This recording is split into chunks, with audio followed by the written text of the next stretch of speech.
coming They through. are. And they are. What? Hey, mom. Yep, have a great Christmas. Oh, I remember your mom. Yeah, it's always coming through. Thanks, mom, coming through. So go ahead on and let's see. So I did a little cheating. I talked to Chad Cheat. Me and Chat GPT, or as Nia call him, Chad. We had a conversation today talking about the growth and fixed mindset. Mhm. So I told Chad, can you act like a psychologist and just give me like, what are the three things that people have issues with when it comes to, their careers? And Mm. they said, first off, it starts off, well, it says right here, when individuals do not adopt a growth mindset, certain career habits may emerge that can limit their professional development. Here are three key career habits associated with a fixed mindset, which is the avoidance of challenges, which we just recently talked about. So they said, as an example, is that individuals with a fixed mindset tend to avoid challenges or situations where they may face potential failure. They may stick to tasks and projects that are already comfortable with, avoiding opportunities to growth and learning. How many people have you actually experienced anybody like that in your career field? Where it's like, yeah, I'm not gonna do that project because like it doesn't resonate with me. I don't feel like, it's too much to learn. I've experienced people like that, and then I've had people try to push that mindset on me also in my workplace. Mm, Mhm. Yeah, I mean, people with no experience, they're super hesitant to do anything new, And so, well, don't limit yourself. I'm here. I can teach you. We can do it together. But I've never had anybody blatantly like, no, I'm not going to do that project. yeah, and that's one of the things. Like, I guess me moving into like that management realm is trying to move people to more of that growth mindset. Because I've Mhm. noticed that a lot of the new employees, and even some of the people that've been there for a while, actually just sit there. It was like, yeah, I don't want to rustle any feathers. I want to, keep my nose to the ground, stay quiet. Mhm. Don't do any big audacious projects. Can Just I like, ask a question? yeah, Are the people that saying that, are they of the older generation the ones, yeah, the older generation. that's saying that? Yeah. The Mhm. Mhm. boomers, the boomers. Yeah, Mhm. but it's kind of like why are they that way versus how we are now, where it's like you see most of the younger generation is more, That's how they were let's raised. Like, mm, don't talk back to your teacher. When your teacher tells you something, you sit down, you shut up, and you listen to them. right. So that's how they were reared, that you don't challenge anything. You don't want attention. You want to be the person who's not getting attention. Yeah, I mean, they came from a generation of like clocking in at 9, leaving Mhm. at 5. Anything For anything 40 else years. extra? Anything else extra? That's just Yeah. not what we do. And Yeah, they did the same job for 40 years yeah. and then retired. Mm. And Mhm. then now you can't even get a you can't even get a basic job to try to retire for what? Yeah, yeah. And I think that's where it's going to be tough coming in with the understanding that um it's that older generation is hard to let go of knowledge because Mm, they feel like if they let it go, then they no longer viable or they no longer important in that job. So Mhm. that fixed mindset keep them in that same position there. They's like, oh, yeah, they love to complain, mm. but won't do anything about it because they They're don't good want. at it. Yeah, I think Yeah. everybody's good at complaining. I'm good at complaining. oh, yeah, we can all complain. Yeah, exactly. But it's like, how do we, and that's one of the things that I try to challenge myself in my thinking every day. It's like, okay, yeah, you talked to me about 2 minutes or actually like 30 minutes complaining about something. I was like, well, what have you done lately to kind of help this situation? And Mhm. usually they was like, oh, nothing. They get Mm. quiet about it. And I'm like, Mm. well, until you try something, I don't really want to hear any more about it.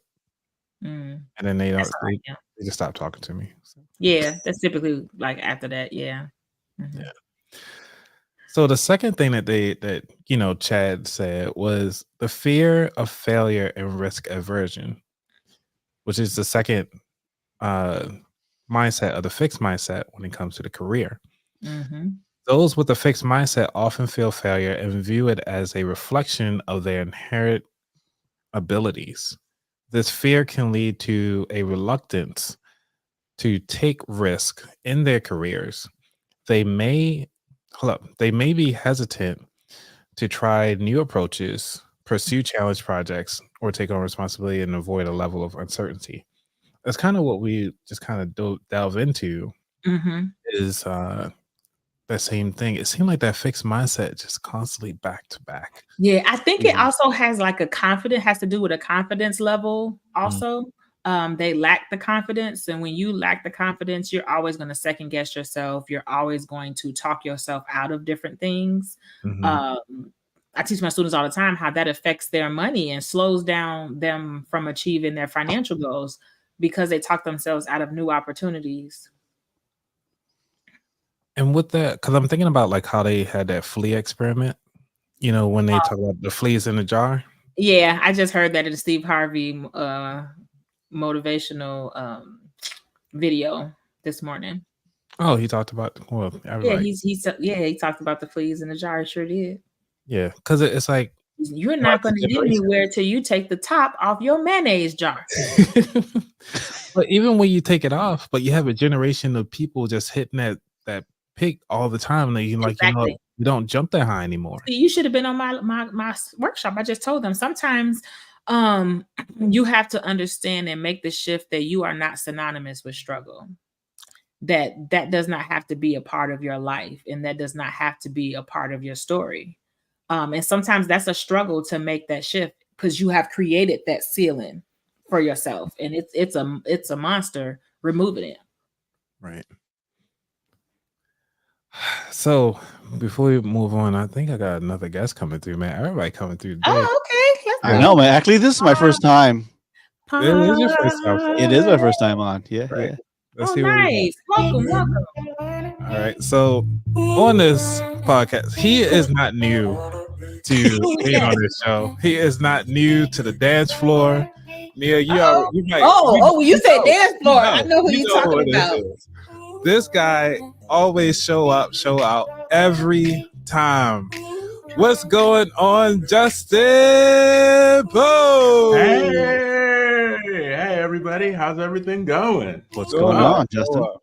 Yeah, no, I saw the message come across WhatsApp. I'm like, hey, let me go talk to some peeps. Yeah, that's that.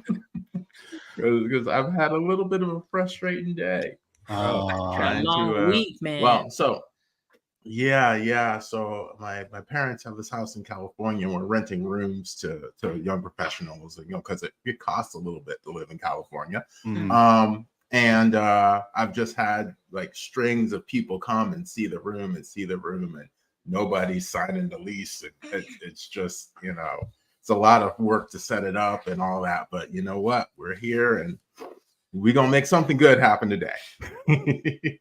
There we go. Because that's another side of real estate that a lot of people don't talk about. Mm-hmm. Getting in there. So, because we talk about that fixed mindset, and right now we're just talking about the risk avoidance and so forth. How is it in real estate when you're staying in a fixed mindset versus the growth mindset? Well, real estate, you have to always be active. Like, you have to always be focusing on who's the next person that I can get in to see this space and rent it, because every day it stays vacant is money that you lose that you can never ever get back. So I'm just watching the seconds pass as these people tour and don't sign, and tour and don't sign. I'm like, that day is gone, and that day is gone, and this day is gone. It's like the cash app symbol. I mean, the cash app. Ting. That's still taking money out every time. Exactly.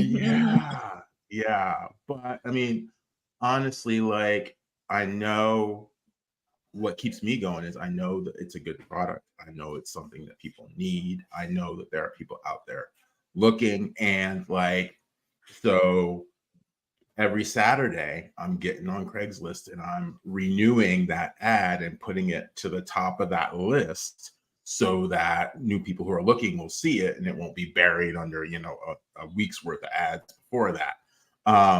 And you just never know what you're going to get, but you gotta keep going, because there's no alternative, because the bank gonna come knocking. in the month for their They sure mortgage money. So so you got to keep going and keep it rolling. Nice. Because I know some people here in the audience right now possibly looking at like, let's go ahead on and try to get into real estate. How are we gonna do all this Yeah. fun stuff? You gotta be But ready to pivot too. mhm. Like with everything that's going on in a lot of different states with Airbnb and the new rules that keep coming. If you already have an Airbnb in a location or a market that they make a law like that, you have to be able to shift. You have to be able to Yeah. shift. Yeah, just like your book says. I figured you was up to something. You was quiet, turning around. Oh yeah. I got everybody books over here. Justin, I got your book over here. Yeah. Yeah, because one of the things is that I think that the shift in mindset is being forgotten. And when it comes to understanding what it is to let go, and everybody want this fast cash instead of actually putting in the work. And then they just think, okay, well, I'm on Instagram. Hey, I should be getting that Instagram money too. Oh, I got 1 hour video. I should be getting that credit. Then YouTube, like, oh yeah, I showed up. I put one video out there. I'm in there. No, I wish. It don't work that way. Like, Okay. so I got what my 300 mind goes, video. yeah, what my mind goes back to is back when Michael Jordan won his 3 championships and all that. Everybody's like, yeah, PP, great. They weren't there when he was shooting free throws at 4:30 and 5 o'clock in the morning. Yeah. They weren't there when he was practicing until the middle of the night. Like, they didn't see that part. Nobody talks about that part of it.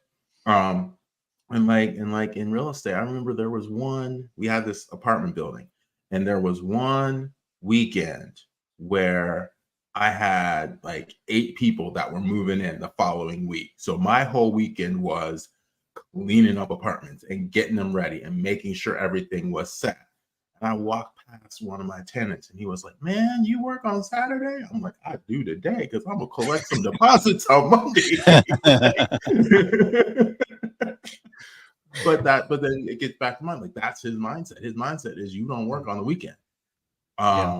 But being an investor and managing property, like, your mindset shifts. Like, is Saturday a work day? Well, it might be this week. That's just the way that goes. I feel like the same with a business owner. Same thing. Oh yeah.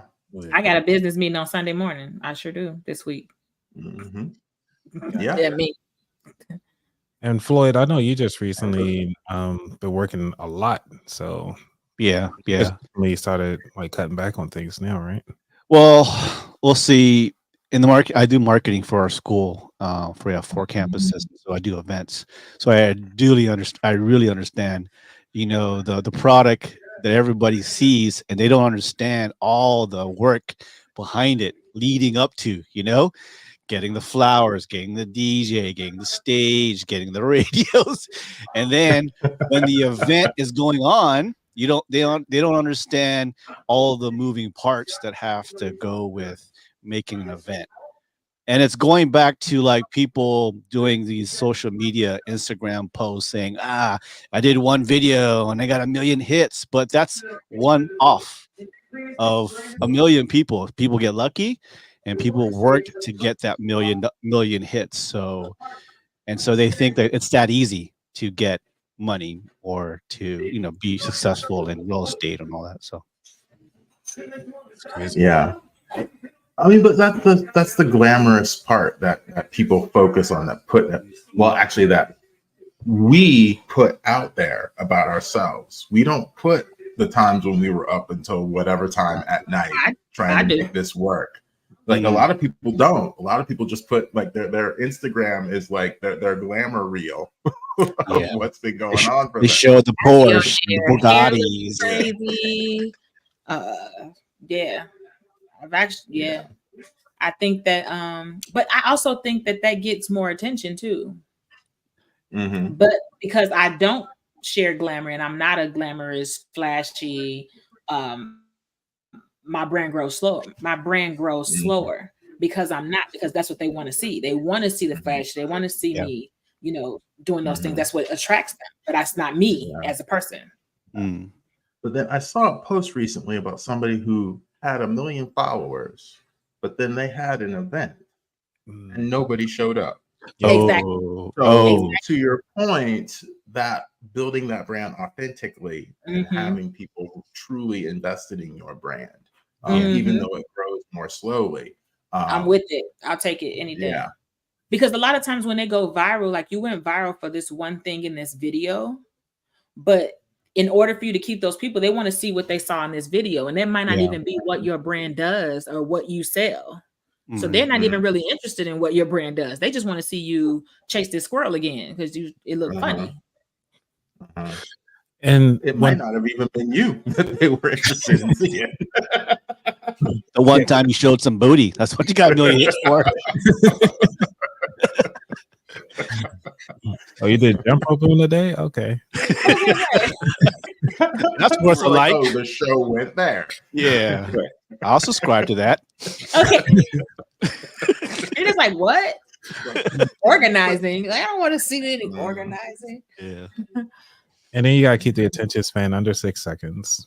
Mm. You pushing that at 30 Mm. seconds. So yeah, it's crazy. But let's go on to this third thing about the fixed mindset, which is talking about the defense response to feedback. People with a fixed mindset may have a defensive response to feedback. Rather than seeing feedback as an opportunity for improvement, they may perceive it as a critique on their abilities. This defensiveness can hinder their ability to learn and grow, as they may be resistant to acknowledging and addressing areas of improvement. Yeah. I think supervisors will more than likely see this the most, even as parents. No, let's Parents, get a question from the friends, parents. Yeah. everybody. Yeah. I Yeah. literally just Yeah. stopped being friends with somebody, and she had that trait. She wants you to agree with everything she did. She don't want to hear anything different than what she is doing. And Well, don't work. let's back up a step and acknowledge that when we went to school, we got asked questions all the time, Mhm. and all the questions had one answer, and it was at the back of the book. And don't look because that's cheating. So, like, you want this. There's this built-in mechanism to kind of push people, or culture to push people to being right is desirable, being right is wanted, being right is what you want to be. And then when somebody puts an opposing, or not even opposing point of view, a differing point of view in front of you, you're like, oh, well, does that mean I'm wrong? Oh, I can't be wrong. That's not the way things are supposed to be. I'm supposed to be right. Right is what I want to be. So that critical thinking element, that desire to actually understand what's going on, is more important than you being right or wrong. Just understanding what is actually happening, so then you can make informed choices about what you're doing going forward. Right. And one of the things is that I like this analogy, or hearing about it, is that a tree. I think if I say it right, what is it? A tree doesn't hang out with grass, even though they started at the same point. Oh, And it's almost like talking about the growth mindset versus the fixed mindset. But obviously, grass is genetics, and I mean, not the whole.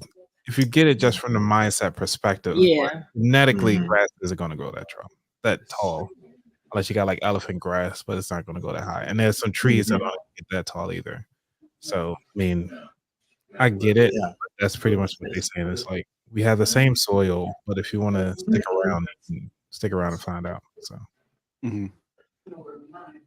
yeah, no, I like that, because you're going to excel in certain areas, regardless of, you were raised with siblings, that they're not going to excel in the same areas that you excel in, because they're just a different person.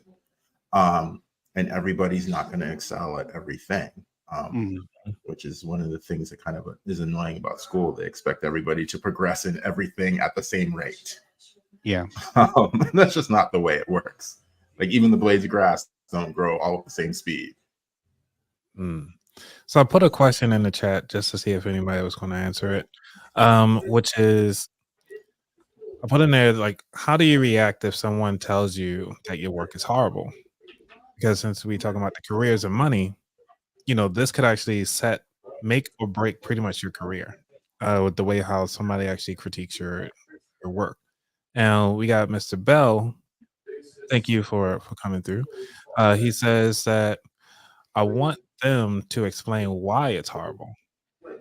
Now that's a good counter offer, like not a counter offer, but almost a counter question to the critique. And I think it's a valid question Mm-hmm. because there's a lot of managers and also supervisors that says that this does not work. And the thing about it, a lot of people take that personally. And it doesn't mean that it's actually that they suck, which is a fixed mindset will say, like, oh yeah, they didn't like my work and it just doesn't make the cut. I'm gonna quit the whole job and I will go do another job. Like Mhm. I've Mhm. seen that happen.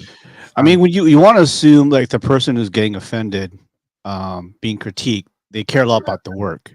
So those are the people that mostly would like be hurt about the critique. And then two parts is like not trusting the feedback, and the other part is like how was the feedback given?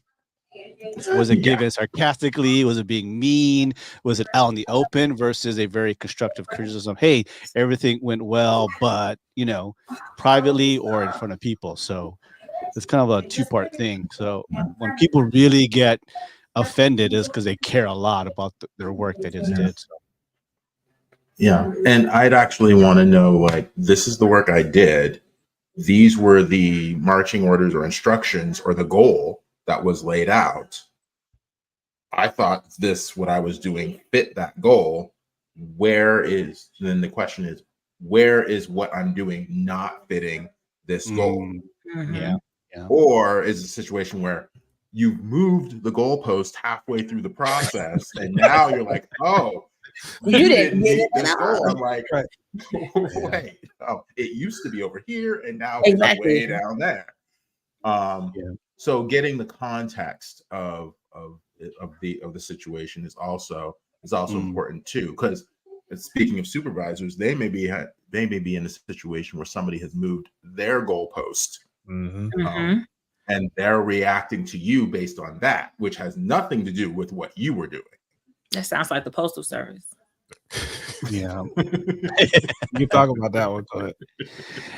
And that goes with working with a team. When you're used to working with teams and you trust your team, not all of us knows our blind spots. And I trust when Justin tells me, Floyd, there's a blind spot here, and Anthony tells me, yep, the same blind spot. I'll accept that feedback because again, I trust that the comment coming from my team. Like I say, if you don't trust your team or you don't work well with a team, then the blind spots that's being told to you, you won't accept it at all. Yeah.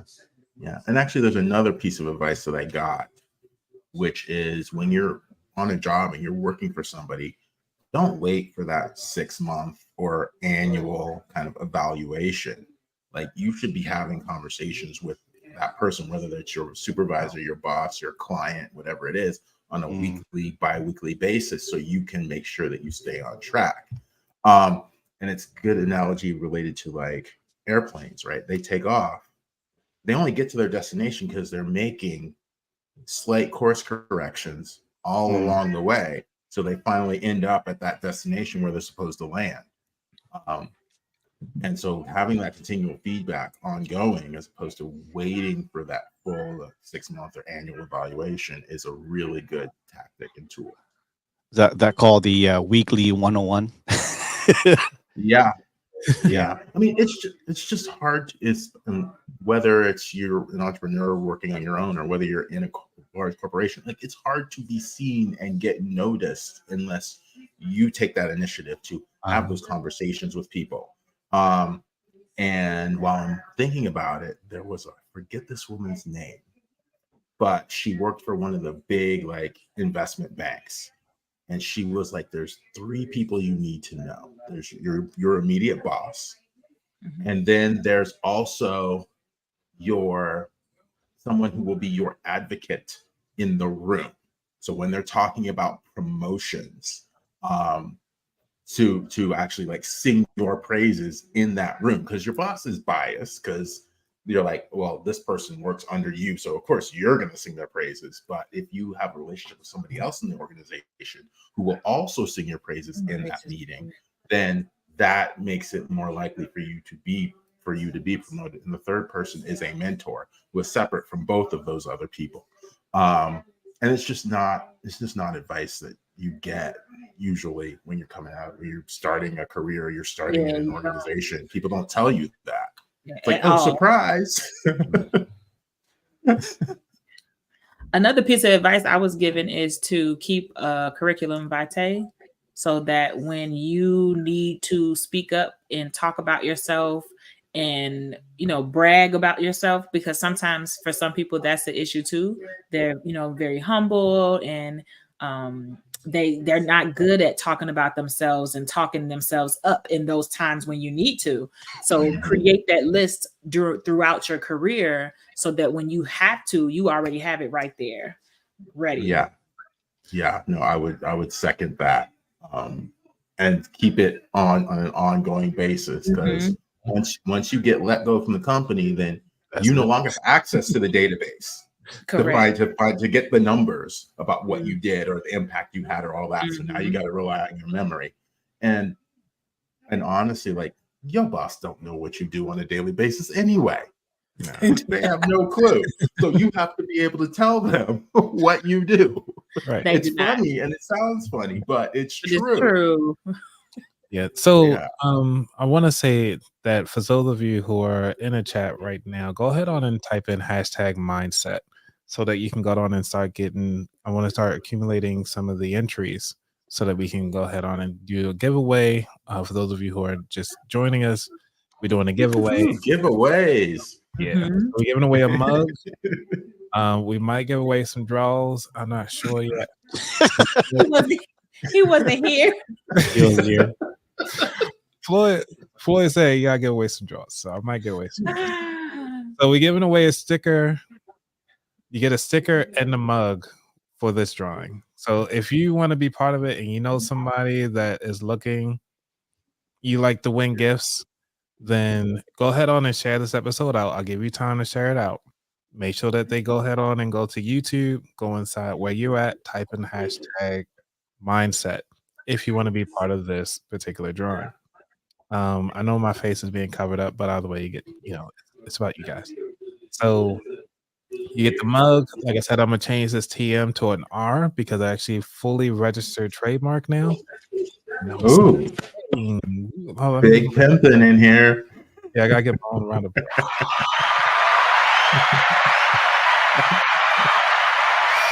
So I'm super excited about that. So it will turn into an R by the time you get it. So I just want to make sure I let you guys know that. And StreamYard was nice enough to send me their lovely, for those of you who just joining, give me their little lovely. That was nice. The duck. Because I participated in the survey, and I was like, "Hey, can I get one of y'all ducks?" And he was like, "Sure. Here you go. Thanks." I mean, they should. I know, right? All this work we putting in on this thing. Exactly.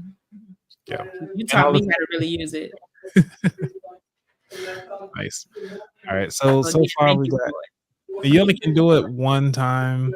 So go on and type in #mindset so you can get this going. But I just wanted to put that out there. So if you guys see the hashtag up there, go ahead on and start typing that in so you can be part of this drawing. So we talked about, some of the tips and tricks and actually providing feedback. Well, actually receiving feedback and what we can do on that receiving end. And I see that there's a couple things that came in through the chat here. Let's see. Mom says, ask how can I improve, and why do you feel this way? Which is a valid question. Going back to explain a little bit more on why you feel that way. I like that. Divine Eye, welcome. Coming through. You said it's hard to accept your own weakness sometimes. That's facts. Because especially when people point out your faults. You don't want to hear that. I usually don't want to hear it. It's like, I know I have them.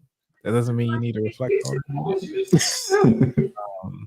And even in the career, it's like, hey, I'm not a great speaker. I might not sit up here and do all this talking all the time. And why do you feel this way? Yeah, back to the field. Even constructive criticism can cause doubt. Now, that one is interesting. What do you guys thought on that one? As far as like constructive criticism providing, like, causing some doubt in your work. Yeah. I mean, I'd say if you're interested in providing constructive criticism, you definitely need to know who your audience is, where they are in their process, because some people are like, they're seasoned entrepreneurs. You can tell them anything. They'll treat it like a buffet. They'll take out the parts they need and they'll leave the rest. Other people are like, oh my God, you just killed my dream. I'm going to go back to work tomorrow. Like, I'm just going to let it go. Because they aren't ready to hear that feedback presented in that way. So instead of, the what we would all consider to be constructive feedback, it may be, let me put you in touch with some people who can help you with that, or I can help you with that in this way. So that it's not just you leave the person to kind of stew in their own juices after you drop your criticism bomb on them. Mm-hmm. I agree. I can echo that. I think that a lot of times too, like I said, you have a lack of confidence, and it didn't take much, in the first place, because they already have a lack of confidence. So then when you hear that, they kind of hone in on it, and then they, you're always your own worst critic. So if somebody gives you more criticism, then it's like it just gives you more of a reason to continue to bully and beat up on yourself. Yeah. Yeah. Because I mean, honestly, if you heard what most people say to themselves, you'd be like, man, I wouldn't even talk to a dog that way. Like, what is going on in their head? And then from the outside, you look at them and you're like, they got it together. Like, they're working on their dream. The ones that you're like, oh, they got it. Like, they look like they got it all together. And they'll be like, no, it's in shambles. Yeah, no. They just make it look good. Yeah. Mm-hmm. All right. Do y'all got drinks? Because we got a few moments to get a drinks, right?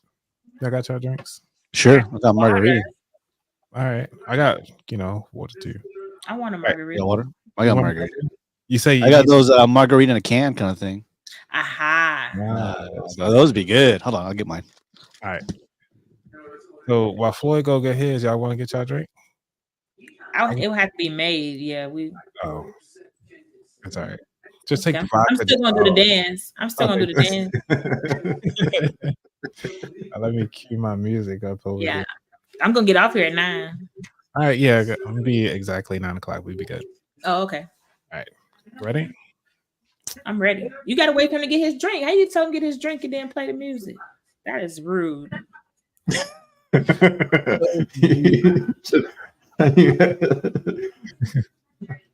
Don't make us talk about how you treat your guests now. Okay, right. Never come back again. No. All right, I guess watermelon Rita. I was supposed to drink in Thanksgiving, but those are good though. Hold that up a little bit, Floyd. Let me see if I can get a zoom in. Ooh, Rita's watermelon Rita. It's a sparkling one too. Yeah. I gotta try that. 8% alcohol. So. Oh, nice. Okay. I'm a lightweight. Okay. Yeah. All right.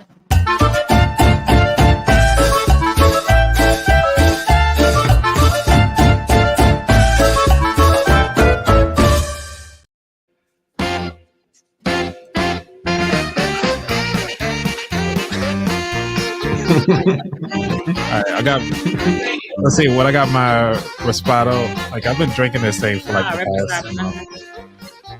So, but this music is actually a lot louder in my ear than I'm sure it is coming over. Oh, really? Yeah, like it sounds really loud. So it helps me speak louder if it sounds like I'm yelling. It's because it's loud.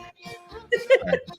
So, the reason why we drink on this show is because we want to give thanks to that we are on this side of the ground. Give thanks to your family, give thanks to everything that you have right now. Just take a moment.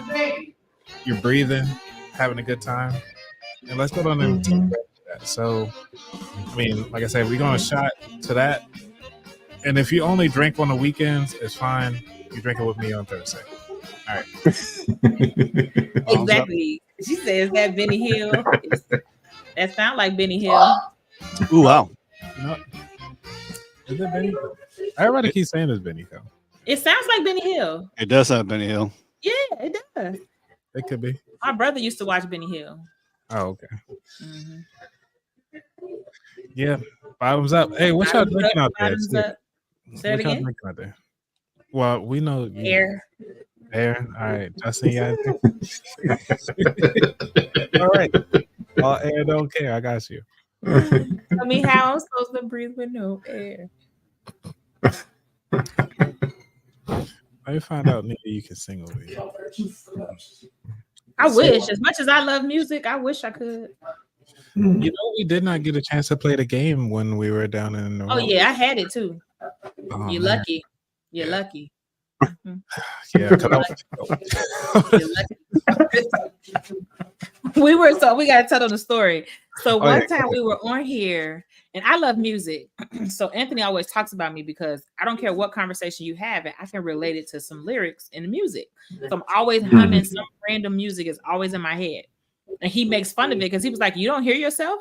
Like you always do like you're always doing something." So I have the game, the lyrically correct.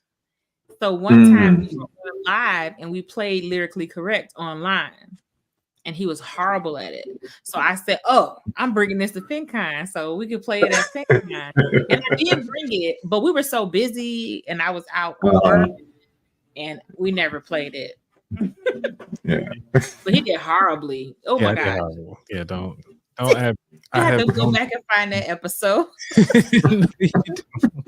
So many people ready to take my black card for that one. Yes, I mean, even people in the comments was like, "What? You don't know?"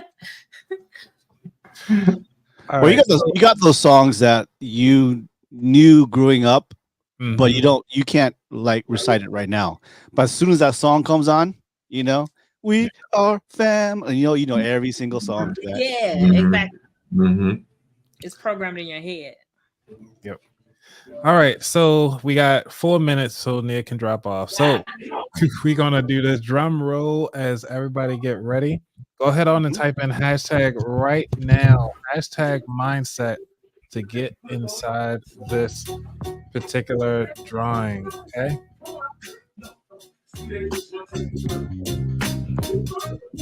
All right. I'll give you like at least 30 seconds because I know it's a delay. And right now we have 4 entries. So make sure you put in that mindset. You only can do it one time. We already did mindset earlier. We got you. Right. So right here, it's only got the 4. All right. So let's go ahead on and get this show on the road.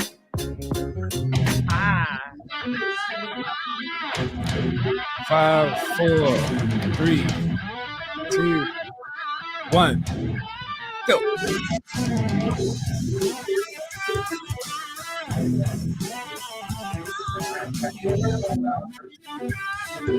Yay, Divine Eye. Go. Let's go. Congrats. Congratulations. You were in there. So what you will get? Let's see your prize. Tell her what she's won. What she's won. The underwear. She won a lovely mug. A high gloss mug that holds up the 15 ounce. Ooh, you know what? I should give out the big joint or the small joint. What do you think? 15 ounce? You can't ask. She gonna say the big joint. Come on now. You do that behind the scenes. That's behind the scenes. You can't do it. You gotta get a 15 now. Yeah, you get the 11 ounce. Yeah. So you get a 15 now. But now wait, she might want the one that just says trademark because it's gonna be a collector's item because the rest of them gonna have that R on it. Exactly. That's you make a very good point. You make a very good point. Decisions. Yeah. Right. Yeah. Well, Divine Eye, you can work out some options. Right. on your prize. On your prize. Yeah. So Divine Eye. Oh, Divine Eye is a boy. Oh, I am a boy, David. No, we have a divine. Don't we have a divine eye in our show? For right now, because it's not coming from mine. That is a funny part of it. That's a funny movie. Like that line. You know what? Yeah, Yeah, Floyd, you're all right. Divine Eyes coming from yours. Could be. Oh, I'm not sure because I can't tell what stream people are coming from. I just see Divine them. Eye, you come to our show too, right? It said Yeah, that's oh, me. He Oh, said yeah, that's it is. me. Yeah, from How He 54. said, Okay. that's me. Yep. All right. But that was a funny line from you hear that line, you automatically gonna laugh. So with this ceramic mug. women.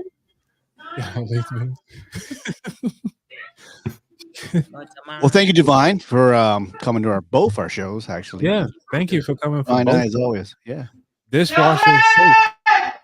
Oh geez, all right, what's going on over there? We get a Sorry. okay. It's time to eat. Time to eat. Time to eat. Right, let's gotta go. All right, and this product especially made for you as soon as you place an order, which is why it takes a bit longer to deliver to you. Making products on demand instead of he letting you know it's gonna be a while before you get your cup. Yeah. You got at least a week and a half. You're gonna get it. Yeah, that's what he's trying to let you know. Right. Now, because it's before December 10th, you actually receive this before Christmas. So this will be a Christmas. Nice.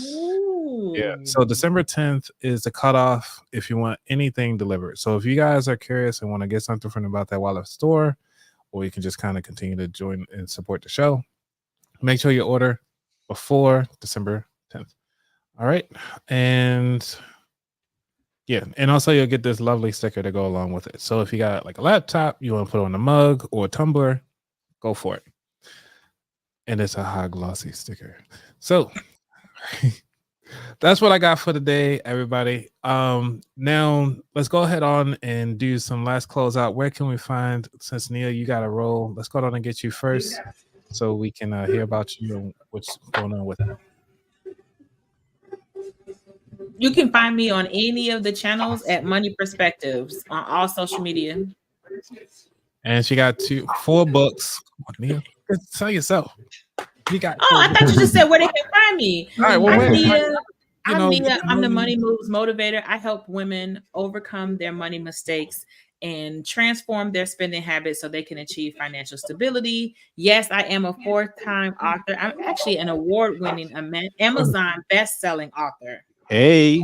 Yes. No.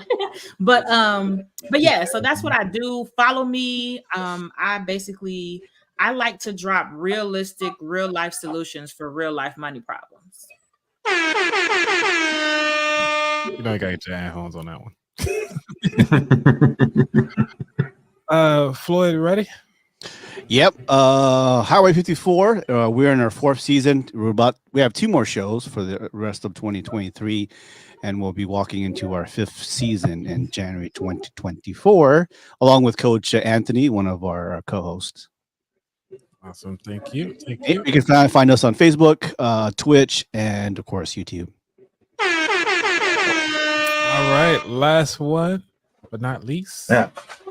No, hopefully not least. My name is Justin Pogue. I am the author of the award-winning book Rental Secrets, where I teach renters how to save money on their rent, which is really important right now. And I'm also the host of the podcast Renter Confidential. You can find me on Instagram, Facebook, Twitter, and LinkedIn. And my website is rentalsecrets.net. Nice. All right, everybody, get the horns. So, as you saw, we had 2 amazing authors. Make sure you go ahead on and subscribe. Go ahead on and get their books today because you do not want to miss out all the lovely content that they put out there. And Justin is actually being very humble. He is the first book out there about and for renters. Okay, the only book I have seen for renters. So he is downplaying it. Please make sure you go support this book. He has everything. Justin, I gotta get you to sign my book because I have your book. I just can't find it. Are both your books on Amazon right now? Yeah. Cool. Yeah. Absolutely. I've been book collecting too. I've been having that habit now, going to thrift stores in the public libraries. Mhm. Dude, I've been finding like $1 books, $2 books. Mhm. I just scored some Obama books too, so all for $1. Yeah. Mm. So support your local Yeah. libraries. All right. So thank you, everybody. Make sure y'all, if y'all got anything new or exciting about this particular episode, make sure that you go ahead on and like, subscribe, and continue to share everything. And Divine Eye, go ahead on and shoot me an email at anthony@aboutthatwallet.com. I will go ahead on and provide you so I can send everything over. All right. All right, everybody. Y'all be safe. I'm out. Bye.